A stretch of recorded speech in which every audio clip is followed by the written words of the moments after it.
Assalamualaikum warahmatullahi wabarakatuh. Perkenalkan kami dari kelompok 2 yang beranggotakan saya Sinta Rosita dengan rekan saya Yuniarti Siwaudana akan mempresentasikan hasil diskusi kami mengenai pengelolaan interaksi belajar mengajar. Yang pertama kita akan membahas mengenai 10 kompetensi guru. Jadi dalam dunia pendidikan guru dikenal dengan adanya pendidikan guru berdasarkan kompetensi. Jadi untuk program strata 1 atau sarjana atau yang biasa kita sebut sebagai S1, salah satunya yaitu dikenal dengan 10 kompetensi guru. Jadi 10 kompetensi guru ini sebagai profil yang dimiliki oleh seorang guru sebagai kemampuan dasarnya. Apa saja 10 kompetensi guru tersebut? Yang pertama yaitu menguasai bahan. Jadi dalam hal ini yang dimaksud menguasai bahan bagi seorang guru akan mengandung dua lingkup penguasaan materi. Yang pertama, menguasai bahan bidang studi dalam kurikulum sekolah. Jadi di dalam sekolah tersebut terdapat kurikulum di mana terdapat banyak bidang studi seperti bidang studi matematika, fisika, bahasa Indonesia, bahasa Inggris, PKN, dan juga yang lainnya. Dan yang kedua, seorang guru juga harus menguasai bahan pengayaan atau penunjang bidang studi. Nah, dalam hal ini misalnya seorang guru mengajar bidang studi fisika. Di dalam fisika kan terdapat hitung-menghitung. Jadi untuk dapat mengajar bidang studi fisika, guru tersebut juga harus menguasai bahan pengayaan atau penunjang bidang studi matematika. Lalu selanjutnya mengelola program belajar mengajar. Langkah-langkah seorang guru untuk dapat mengelola program belajar mengajar antara lain yang pertama, merumuskan tujuan instruksional pembelajaran. Jadi seorang guru sebelum melakukan pembelajaran atau melakukan kegiatan belajar mengajar, seorang guru harus membuat atau merumuskan tujuan instruksional, di mana tujuan instruksional atau tujuan pembelajaran tersebut dijadikan sebagai pedoman atau landasan atau penunjuk praktis yang digunakan untuk dapat mengukur sejauh mana kegiatan mengajar yang telah dibawa oleh guru tersebut. Lalu yang kedua, mengelola dan dapat menggunakan proses interaksional yang tepat. Jadi seorang guru yang kompeten harus dapat mengelola dan dapat menggunakan proses instruksional yang tepat. Lalu yang ketiga, melaksanakan program belajar mengajar. Jadi setelah guru tersebut merumuskan dan juga dapat mengelola dan serta dapat menggunakan proses interaksional, guru akan melakukan proses atau program belajar mengajar, di mana dalam hal ini guru harus dapat menyampaikan pengajaran atau materi dengan sangat tepat dan juga jelas. Juga dapat memberikan pertanyaan yang dapat memancing daya penasaran siswa sebagai sasaran untuk mencapai tujuan yang telah ditetapkan. Lalu guru juga harus menciptakan atau memberikan pertanyaan atau suatu kondisi yang dapat memunculkan pertanyaan dari siswa. Lalu guru juga harus memberikan variasi pemberian materi yang berbeda. Jadi dalam situasi suatu kelas, guru harus memberikan variasi agar siswanya ini tidak bosan dalam menangkap materi yang disampaikan atau proses interaksi belajar mengajar berlangsung. Yang selanjutnya yaitu guru juga harus dapat memberikan reaksi atau tanggapan terhadap perkembangan peserta didik, baik perkembangan secara verbal maupun non-verbal. Nah, peserta didik yang telah memberikan jawaban yang tepat, seorang guru harus memberikan pujian. Sebaliknya, terhadap peserta didik yang tidak memenuhi atau memberikan jawaban yang salah, seorang guru juga harus dapat mengarahkan siswanya. Lalu, yang keempat, mengenal kemampuan anak didik. Nah, dalam hal ini, setiap anak didik, setiap peserta didik ini memiliki kemampuan atau karakteristik yang berbeda-beda. Di dalam suatu kelas terdapat beberapa atau banyak peserta didik, di mana setiap peserta didik tersebut pastinya memiliki karakteristik atau kemampuan yang berbeda-beda. Dalam hal ini, seorang guru harus memahami karakteristik yang dimiliki oleh setiap siswanya. Dengan hal tersebut, jika seorang guru telah memahami karakteristik atau kemampuan yang dimiliki oleh setiap peserta didiknya, maka seorang guru tersebut dapat mengelola program belajar mengajar dengan sangat tepat. Lalu yang kelima, merencanakan dan melaksanakan program remedial. Tentunya seorang guru tidak ada yang ingin bahwa muridnya tersebut melakukan remedial atau gagal dalam memahami materi yang telah disampaikan. Namun dalam hal ini guru juga harus dapat merencanakan dan melaksanakan program remedial, karena di dalam suatu sistem pendidikan terdapat suatu standar kelulusan. Misalnya dalam suatu materi pembelajaran atau pelajaran dituntut siswa untuk dapat mencapai kelulusan atau mendapat nilai 75. Untuk siswa yang memiliki atau mendapat nilai di bawah 75, maka siswa tersebut tidak lulus dan harus melaksanakan program remedial untuk melakukan perbaikan dan untuk dapat mengerti materi yang telah diajarkan. Nah, dalam hal ini kan terdapat dua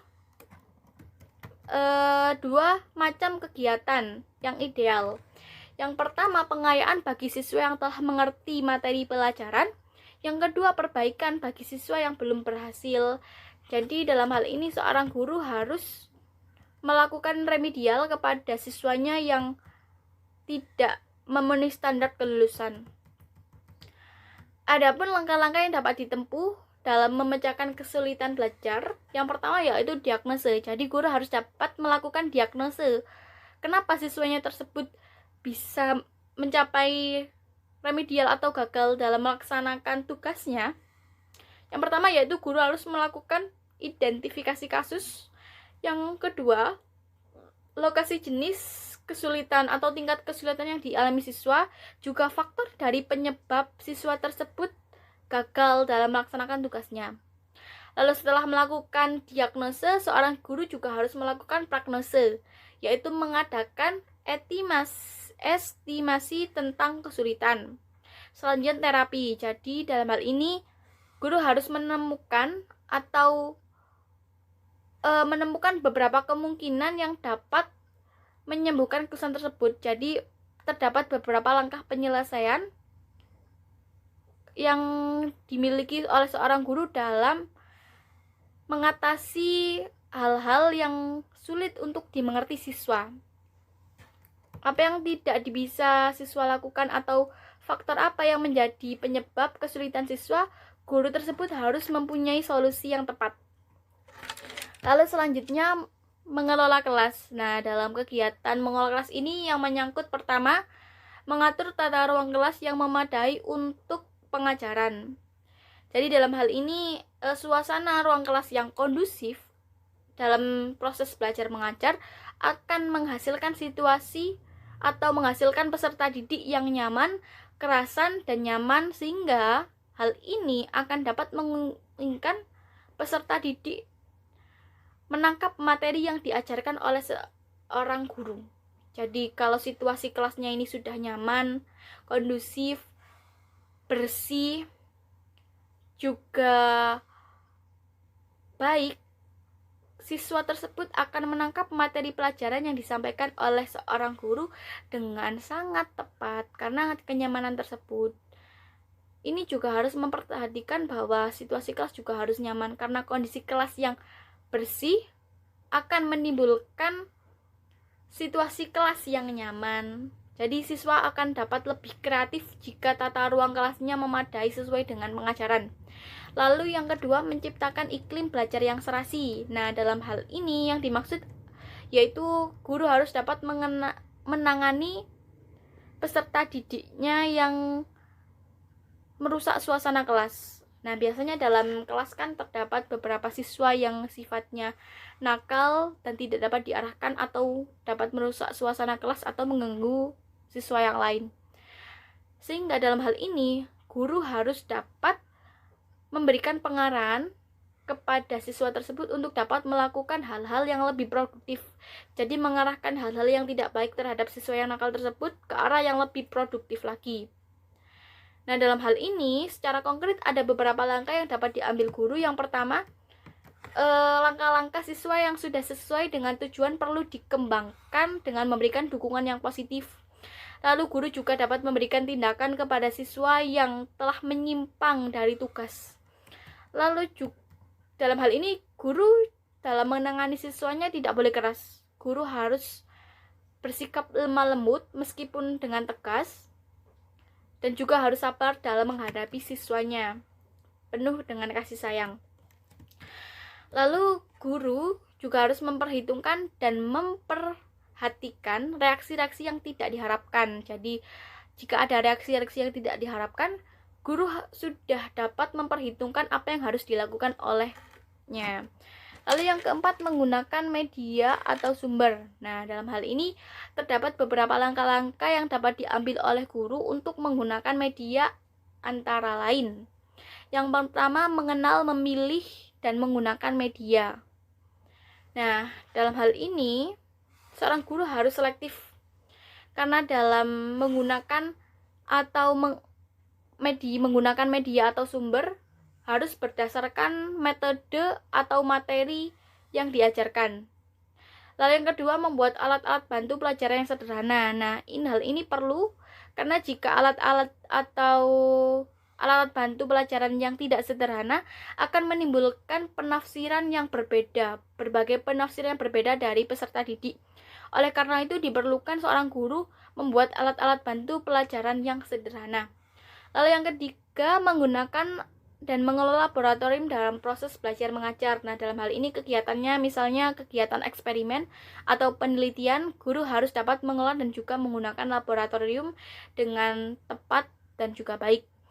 Lalu yang keempat, menggunakan buku pegangan atau buku sumber. Nah, hal ini wajib untuk dimiliki seorang guru. Jadi seorang guru itu harus menggunakan buku pegangan atau buku sumber sebagai penunjang bahan ajarnya. Lalu yang kelima, menggunakan perpustakaan dalam proses belajar mengajar. Nah, dalam hal ini guru juga harus tetap melibatkan perpustakaan karena di dalam perpustakaan terdapat berbagai macam buku atau sumber belajar, sehingga hal ini dapat memungkinkan peserta didik atau guru tersebut mencari sumber-sumber materi atau sumber-sumber ilmu pengetahuan yang terdapat di dalam perpustakaan. Yang keenam, menggunakan micro teaching dalam program pengalaman lapangan. Nah, ini menempati posisi yang cukup strategis terutama bagi LPTK. Lalu yang kelima, menguasai landasan-landasan kependidikan. Nah, pendidikan kan adalah serangkaian usaha untuk pengembangan bangsa, di mana dalam pengembangan bangsa ini dapat diwujudkan secara nyata dengan usaha menciptakan ketahanan nasional dalam rangka mencapai cita-cita bangsa. Pendidikan nasional dirumuskan sebagai usaha sadar untuk dapat menciptakan atau membangun manusia Indonesia seutuhnya. Rumusan pendidikan nasional yakni Pancasila, Undang-Undang Dasar 1945 dan juga GBHN atau Garis Besar Haluan Negara. Nah, Pancasila sebagai landasan ideal dan Undang-Undang Dasar 1945 sebagai landasan konstitusional. Di dalam Undang-Undang Dasar 1945 pada bab 8 pasal 31 dijelaskan bahwa yang pertama, tiap-tiap warga negara berhak mendapat pengajaran. Yang kedua, pemerintah mengusahakan dan menyelenggarakan satu sistem pengajaran nasional yang diatur dengan undang-undang. Kemudian di dalam GBHN telah terdapat arah dan tujuan bahwa telah ditetapkan sistem pendidikan berdasarkan Pancasila. Juga di dalam GBHN atau Garis Besar Haluan Negara telah dirumuskan dan juga ditetapkan bahwa kegiatan pendidikan dalam dunia pendidikan dapat ditangani oleh Departemen Pendidikan dan Kebudayaan. Jadi, Departemen Pendidikan dan Kebudayaan memiliki wewenang untuk dapat mengelola berbagai lembaga pendidikan, termasuk kegiatan guru. Jadi, dalam hal ini, seorang guru jelas harus edukatif di setiap situasi dalam usaha mengelola interaksi belajar mengajar. Tindakan edukatif tersebut harus didasari oleh konsep bahwa setiap manusia berhak untuk menerima pendidikan. Nah, jadi dalam hal ini untuk menguasai landasan-landasan kependidikan, seorang guru harus menguasai landasan pendidikan yang berbasis Pancasila atau berdasarkan Pancasila, Undang-Undang Dasar 1945 dan juga GBHN. Selanjutnya akan dijelaskan oleh rekan saya Yudiarti Sifaul Jannah. Baik, selanjutnya saya akan menjelaskan kemampuan untuk seorang guru nomor 6 sampai nomor 10. Jika tadi sudah dijelaskan oleh rekan saya 5 kemampuan guru, selanjutnya yakni ada mengelola interaksi belajar mengajar. Jadi, kegiatan interaksi belajar mengajar itu merupakan komponen yang sangat penting atau yang paling dominan dalam proses pembelajaran di kelas. Interaksi belajar mengajar ini bisa terjadi jika guru mampu menggunakan kemampuan-kemampuan yang 5 tadi sudah dijelaskan itu dengan baik. Jadi, bagaimana guru bisa memanfaatkan bahan materi, memanfaatkan media, dan memanfaatkan suasana yang ada di kelas itu dengan baik sehingga tercipta interaksi antara guru dan siswa. Selain itu, kegiatan interaksi antara guru dan siswa harus dibarengi dengan komponen yang serasi. Ada apa saja sih komponennya? Komponennya ada 6. Yang pertama yakni guru, yang kedua siswa, yang ketiga metode, keempat alat atau teknologi, kelima sarana, dan 6 adalah tujuan. Jadi keenam komponen tersebut harus saling berhubungan atau harus saling mengisi. Jika salah satunya tidak bisa serasi, maka interaksi belajar mengajar ini bisa dibilang tidak efektif dan efisien. Misalkan guru, ketika guru mampu menciptakan komunikasi dengan baik tetapi siswa tidak bisa menerimanya, maka interaksi tersebut tidak bisa berjalan dengan lancar.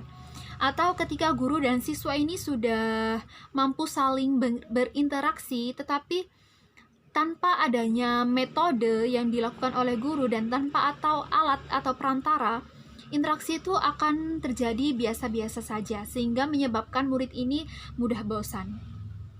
Jadi komponen ini harus diserasikan dengan materi apa yang akan dijelaskan. Selanjutnya, kemampuan guru yakni menilai prestasi siswa untuk kepentingan pengajaran. Apa saja sih langkah-langkah untuk menilai prestasi siswa? Yang pertama, mengumpulkan data hasil belajar. Mengumpulkan data hasil belajar ini bisa dilakukan ketika proses pembelajaran maupun pada akhir pembelajaran.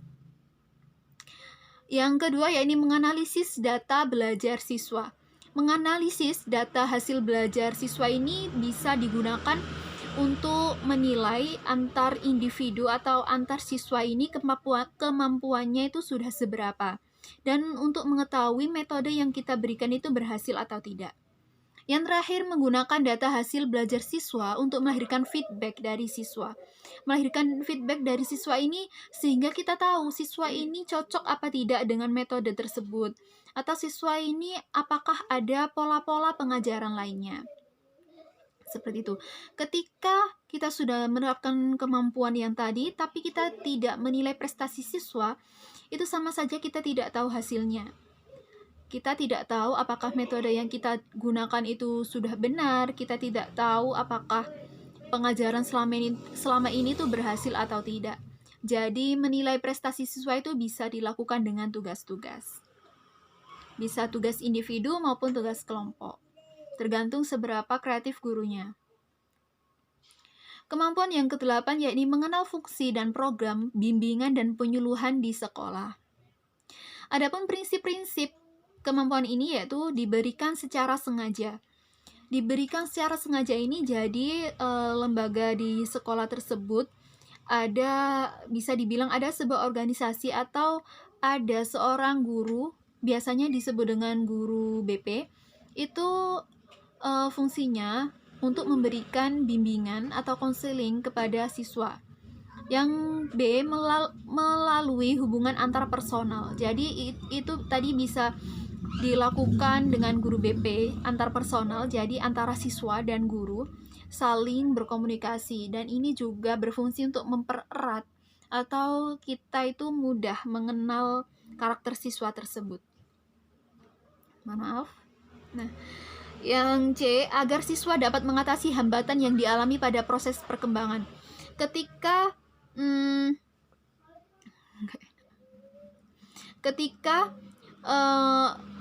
sudah terjadi komunikasi dan siswa dapat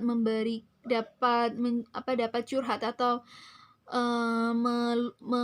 meluapkan perasaannya atau meluapkan apa saja permasalahan selama pembelajaran. Di sini guru bisa memberikan solusi atau membantu mengarahkan siswa tersebut. Yang keempat yakni menentukan cara-caranya sendiri untuk mengatasi hambatan. Nah, ketika siswa ini tidak sesuai dengan solusi yang diberikan oleh guru, maka guru bisa dibilang bernegosiasi atau berkomunikasi, mencari jalan tengah. Jadi siswa ini seperti apa? Mungkin dari kemampuan siswa itu tersebut, guru BP bisa mengomunikasikannya dengan gurunya. Jika tidak dilakukan oleh guru BP, bisa dilakukan oleh suatu organisasi. Jadi di organisasi tersebut itu terdiri dari beberapa guru atau wali kelas, sehingga ketika melakukan hubungan antar personal ini, jadi yang intinya mewawancara itu bukan guru BB tetapi masing-masing wali kelasnya.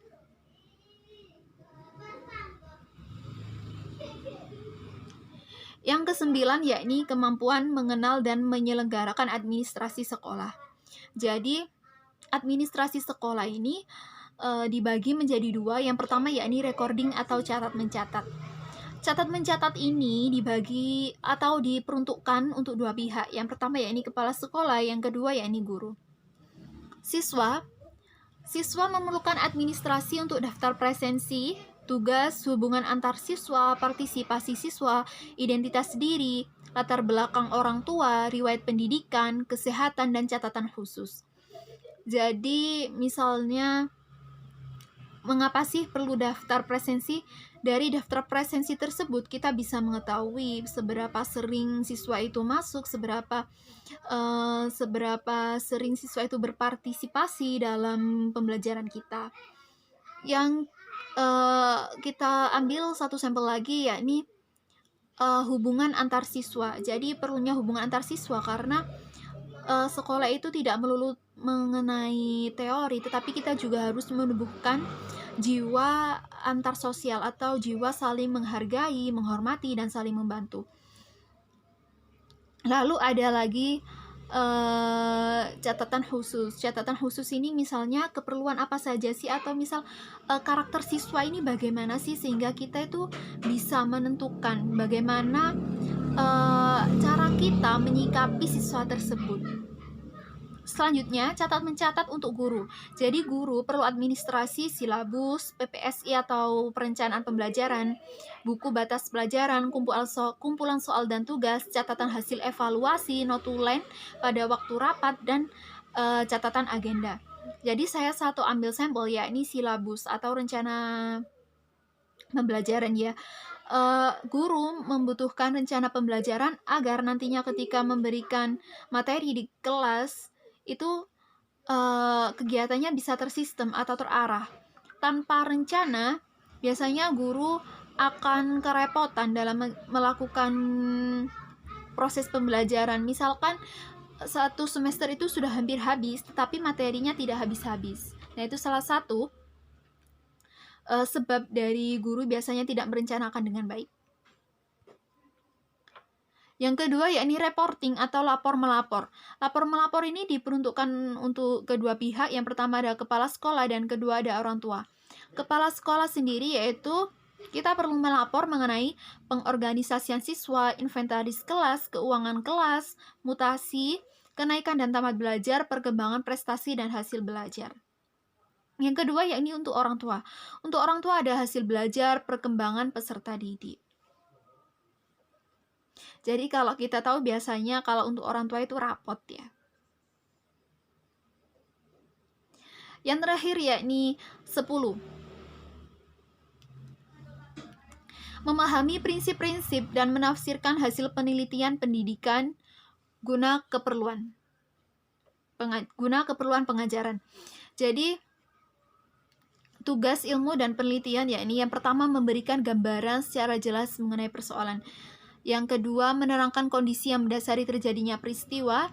Ketiga, merumuskan hubungan antara kondisi yang satu dengan yang lain. Yang keempat, memberikan prediksi mengenai peristiwa yang akan terjadi. Yang terakhir yakni mengendalikan peristiwa atau gejala-gejala yang akan terjadi. Mengapa sih penting sebuah penelitian itu untuk guru?